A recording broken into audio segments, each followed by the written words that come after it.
Hello दोस्तों, अगर dictations पसंद आएँ तो लाइक, शेयर और सब्सक्राइब ज़रूर कर दीजिएगा। अगर आप इस चैनल पे नए हैं तो लाल रंग का सब्सक्राइब बटन है, बेल के साथ दबा दीजिएगा ताकि आपको आने वाली डिक्टेशंस टाइम टू टाइम समय पे मिल सकें। Thank you.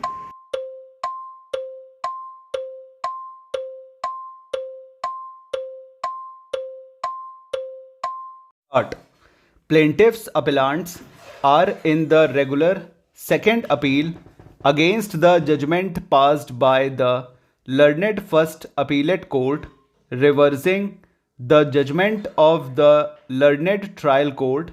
Full stop para.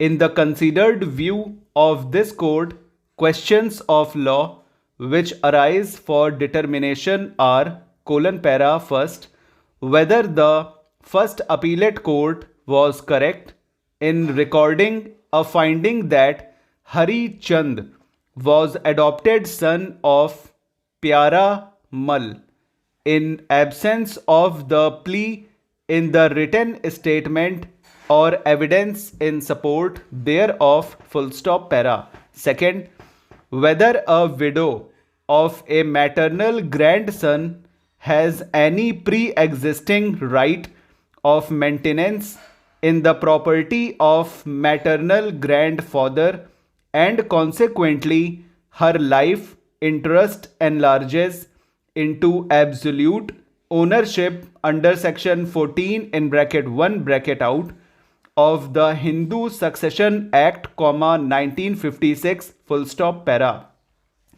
Facts in detail have been noticed by the courts below, however, to complete the narration, some facts are being noticed.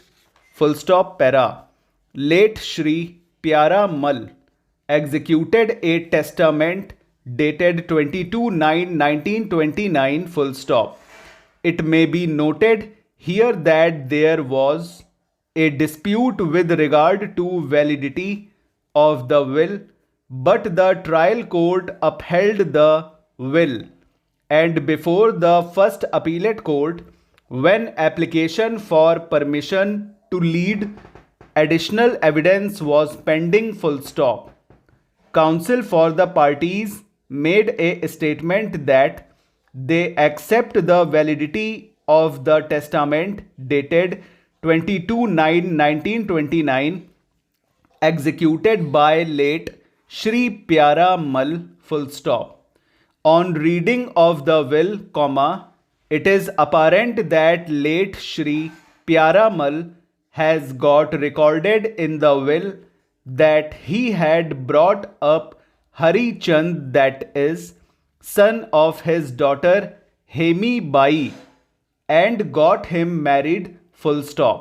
However, Hari Chand died after few months, and her widow Ram Pyari is staying in his house. Full stop.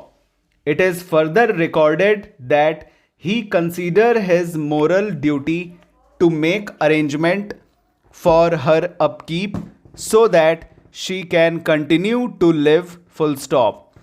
It was got recorded that initially Shrimati Tikan Bai, widow, would get life estate, and after her death 7/32 share would stand bequeathed in favor of Dala Mal and Dev Raj in bracket son and grandson of brother of the testator Suhar Mal bracket out. Full stop. It was further provided that remaining 25/32 shares would equally stand bequeathed in favor of Ram Pyari in equal share life estate, but they would have no right to alienate the property. Full stop. It was further recorded that after the death of Ram Pyari, his two daughters would be owner of the property, and after the death of his daughters, property would stand bequeathed in favor of their children. Full stop. It was further provided that if Srimati Ram Pyari, widow of Hari Chand, remarries, the property would revert back to his daughters. Full stop. Para. Dispute in the present appeal is with respect to two aspects. Full stop. First, appellate court, while reversing the judgment of the trial court, has recorded that Hari Chand was adopted son of late Shri Pyara Mal. Full stop. First appellate court has also recorded that Ram Pyari became absolute owner of the property bequeathed in her favor because of operation of section 14. Full stop over. तो friends ये 95 की speed से लगभग हो चुका है. इसमें नाम कुछ ज़्यादा आ गए है ना, और शायद हमको बहुत रिग्रेट भी फील हो रहा है. दालामल और सुहरमल. अब जब फैमिली का मैटर आता है या फैमिली हायरार्की का मैटर आता है तो देखिए उसमें नाम तो आता ही है. ठीक है, तो कुछ मैटर ऐसे भी होने चाहिए. हाथ चला लीजिए, कोई दिक्कत नहीं है. नाम आ गया तो आपके लिए बेनिफिट रहेगा ना. इतने अच्छे अच्छे नाम आपको लिखवा दे रहे हैं कि आप याद रखोगे. चलिए नाम एक बार कर लेते हैं कैसे क्या बनने हैं नाम. ठीक है, तो प्यारा मल. प्यारा के लिए पी बनाइए थ्रो द लाइन और ये की डबलिंग कर दीजिए, प्यारा हो जाएगा. मल अलग से बनेगा, M downward, M above the line M और अपवर्ड एल. ठीक है, प्यारा मल हो गया. हरिचंद, एच की doubling above the line H की डबलिंग कर दीजिए और उसी में चे एन और डी निकाल दीजिए, या फिर चे को ही हाफ करके एन का हुक लगा दीजिए, चंद हो जाएगा, हरिचंद. ठीक है. हेमी बाई नॉर्मल बनेगा, डाउनवर्ड एच और एम, एम में ई की वोवल, और बाई के लिए तो बाई आप जानते ही हैं, बाई द आता ही है. ठीक है. राम प्यारी, राम तो आप जानते ही हैं, प्यारी भी हमने बता दिया है. ठीक है, और दाला मल भी बहुत इजी है, डी और एल अपवर्ड, दाला मल भी बच गया. देवराज, डी में वी का हुक ऑन द लाइन. ठीक है, राज भी इजी है. सारे इजी नाम है जो भी आए हैं. सूहर, सूहर बस आया हुआ है ना. तो सूहर के लिए आप क्या करिए कि एस और अपवर्ड आर कर दीजिए. थ्रो द लाइन एस का स्ट्रोक जाएगा और अपवर्ड आर जाएगा, और ऊ के जो ऊ की बिफोर में वॉवल लगेगी आर के, उसमें डॉट भी लगा दीजिएगा क्योंकि एच का डॉट होता है ना. सूहर हो जाएगा, सूहर मल. ठीक है, और बस और कुछ नहीं है. ठीक है, तो यही था मैटर आपका. मैटर आपका कंप्लीट हो गया है. नाम कुछ ज़्यादा आए हैं, नाम की प्रैक्टिस दो लाइन कर लीजिएगा. देखिए नाम से बचना नहीं चाहिए, हमारे हिसाब से तो नहीं बचना चाहिए. हम कभी नहीं बचे नाम से. ठीक है, इसलिए क्योंकि अगर हम शॉर्ट हैंड लिखते हैं तो हमें नाम लिखना आना चाहिए. 90% लोग फंस जाते हैं नाम में, लेकिन अगर जो प्रैक्टिस करता है बंदा, वो अगर 5 नाम 6 नाम आ रहे हैं किसी मैटर में, तो वो कम से कम 3 या 4 नाम तो बना ही लेगा. ठीक है, वो स्किल. देखिए नाम की कमज़ोरी अगर आप बनाएंगे तो फिर अगर नाम आ गया कई जगह पे तो अब वो तो प्योर मिस्टेक आपकी बन जाएगी, और नाम पे भी हाथ आप चलाएंगे तो आप ऑलराउंडर बन गए ना. इसीलिए इसको समझने की कोशिश करिएगा. नाम से बचना नहीं चाहिए, नाम को फेस करना चाहिए.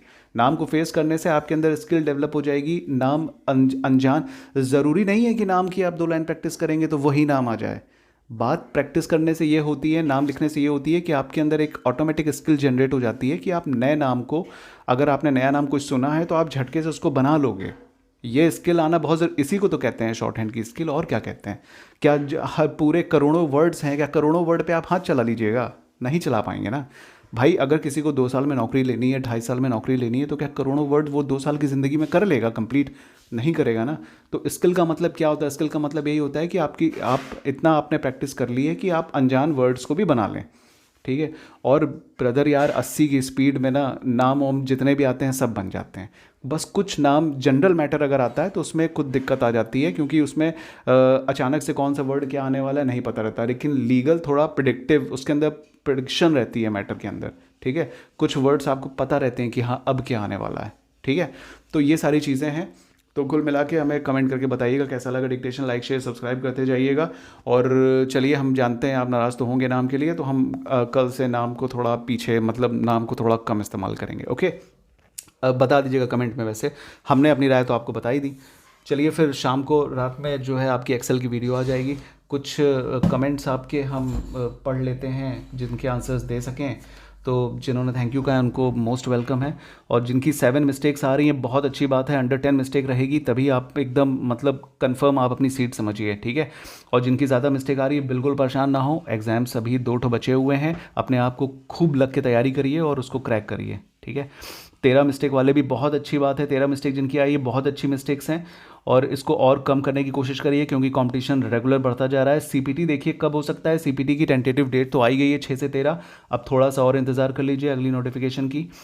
तो ज़्यादा से ज़्यादा टेबल कोशिश हम यही करेंगे, थोड़ा टाइम की कमी रहती है, वैसे भी हम टाइम निकाल के इतना सब कुछ डाल दे रहे हैं इसीलिए क्योंकि आपको दिक्कत कहीं से महसूस ना हो, और ज़्यादा टेबल की बात अगर है तो हम कोशिश करेंगे ज़्यादा टेबल डाल सकें, लेकिन यार टाइम की शॉर्टेज है थोड़ी, समझा करिए। और ये 1 लाख में कॉमा लगाने वाली दिक्कत आज की वीडियो में हम कंप्लीट कर देंगे, ठीक है। पावर ऑफ अटर्नी देखिए स्मॉल आएगा, कैपिटल नहीं आएगा। और thank you so much, you most welcome. और ये 1 लाख वाली चीज़ हम बता देंगे आपको, डिफ़िकल्ट टेबल करवा दो, हम करवाएंगे बिल्कुल करवाएंगे, चिंता मत करिए आप लोग। पहले जो पहले की वीडियोज़ हैं और जो अभी की वीडियोज़ देखिए, डिफ़िकल्ट के चक्कर में, डिफ़िकल्ट तो अच्छी बात है हम करवाएंगे, को नो डाउट की नॉलेज होना चाहिए, ठीक है, लेकिन डिफ़िकल्ट के चक्कर में इतना प्रेशर मत बना लीजिए कि ईजी चीज़ें आपसे छूट जाएँ, ठीक है। देखिए पेपर पंजाब हरियाणा की बेल्ट में पेपर कैसा आता है आपने देखा है, आपने जो फर्स्ट टाइम दे रहे हैं वो लोग लेवल समझ गए होंगे, और जो 2-3 बार दे चुके हैं वो भी लेवल समझ चुके होंगे, वो जानते भी होंगे क्या आएगा, ठीक है। तो होता ये है ना, पिछली बार भी हमने थोड़ा हार्ड चीज़ें भी बता दी थी, डिफ़िकल्ट चीज़ें भी बता दी थी, लेकिन कुछ लोग इसमें से ऐसे थे कि जो ईजी पेपर को भी नहीं कर पाए, ठीक है, नहीं कर पाए उसको, तो उसका रीज़न क्या था, ज़्यादा डिफ़िकल्ट लेवल में जाने की वजह से ईजी में जो ईजी लेवल था उसमें आप कंफ्यूज्ड हो गए, गिवन टाइम में आप उसको नहीं कर पाए।